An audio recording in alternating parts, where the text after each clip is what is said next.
Happy New Year, everyone. Gudo here. For those of you new to the channel, I'm into a little bit of everything, but my strongest interests are cryptocurrency, emerging technologies, and gaming. 2021 was the first year I traded crypto, and I did a lot right. I'm happy to say I learned a ton about the developing space, I made some great trades, and I made some decent money along the way.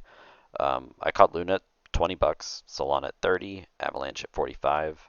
I bought, sold, rebalanced, and my 2022 portfolio looks nothing like my 2021. I also did a ton wrong along the way.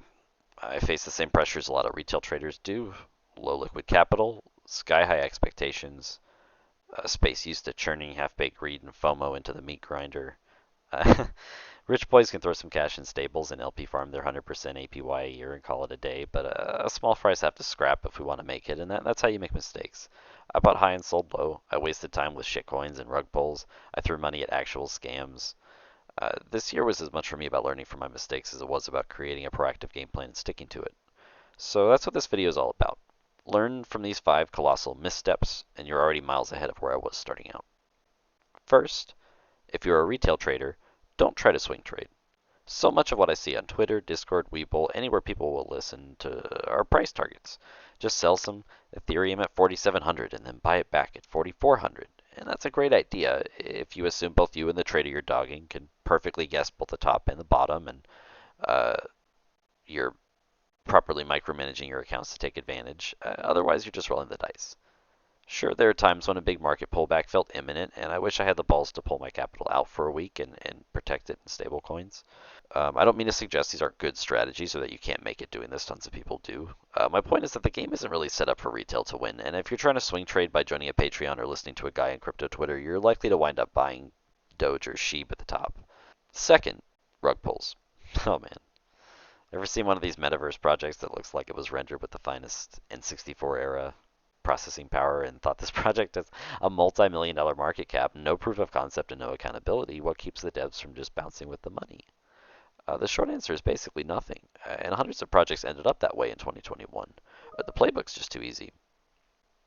Make a half-usable website in a 5-second alpha demo, shill the hell out of the project at 10x's, some retailers greed in, you sell off your remaining supply and leave them holding the bag. Then you're on your next flight to Maui. I mean, don't let this be you, y'all. Protect yourselves and don't buy coins that haven't been vetted by the community. There are plenty of websites like Hacken and Certic that offer free contract auditing and risk assessment services. Uh, Take advantage. Don't get the rug pulled out from under you. Third, don't buy shitcoins just because an influencer on CT sold you on it. Not a day goes by that I don't spot I called Bitcoin at $5 for the low, low price of $99.99. I'll give you my next great gem on my feed. No, you didn't. No, you won't. If you really called Bitcoin at $5, you'd be celebrating on your own private island and not pandering for clicks on my feed. Always take the time to do your own research, y'all. Don't assume your CT idol's advice is huge just because their follower count is. Jump into the projects you're thinking about investing in. When I started out, I'd read a blurb on CDC or Coinbase, like a short about the coin, and I'd invest. And that's not enough. You need to follow their Twitter, try out their D app, test their product, beta test what's available, join their Discord, get a feel for the vibe, read their white paper, see if their tokenomics are better or worse than third-grade lemonade stand economics. Doing your own research isn't just something we say to purge liability. You can't succeed without conviction behind your investments. Fourth, NFTs are not for the faint-hearted. Seriously. I'm not sure that retail even gets what an NFT is. Most days the media represents them like a cornucopia of CryptoPunk-alike collectibles in different colors and outfits. On the days it doesn't, it tells us success stories about 13-year-olds flipping NFTs for millions of dollars. In the interest of keeping this video short, I'll just say that this style of procedurally generated NFT lottery tickets does dominate the current meta form. And as with anything in crypto, I think if you really know what you're doing, you're early enough or smart enough or lucky enough, yeah, I'm sure you can turn a fortune on them. But if you aren't, you're likely to lose out pretty big. I think most common rarity NFT drops seem to float below the ticket price when the dust settles.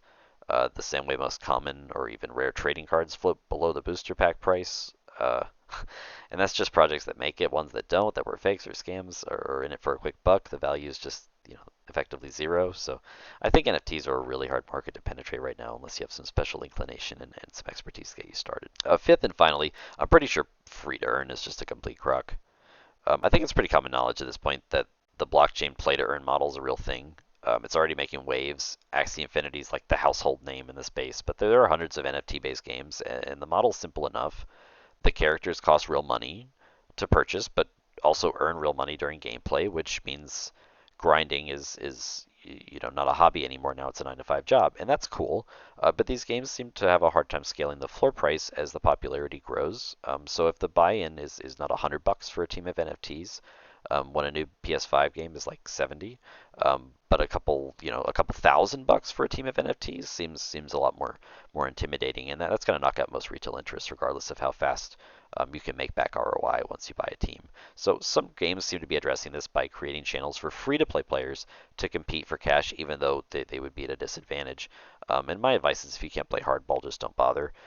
The free-to-earn model really resonates with the retail investment mindset. You put in more work, you put in more hours, you can be competitive even if you don't start with any kind of initial capital, but it just doesn't work right now in the play-to-earn space, I think, and I've wasted a lot of time trying to make those avenues into something. So there you have it. The 5 most costly mistakes from my 2021. I really wish I'd known before starting. In my next feature video, I'll talk about the other half of my development and the sick bridge going plays I have planned for Q1 and the portfolio allocation I settled at after literally thousands of trades last year. So I'm Gudo. Thanks so much for watching. If you enjoy my content, please like and subscribe. My social media links are below, and my most active platforms are Twitter, Facebook, and Discord. Bye, everyone.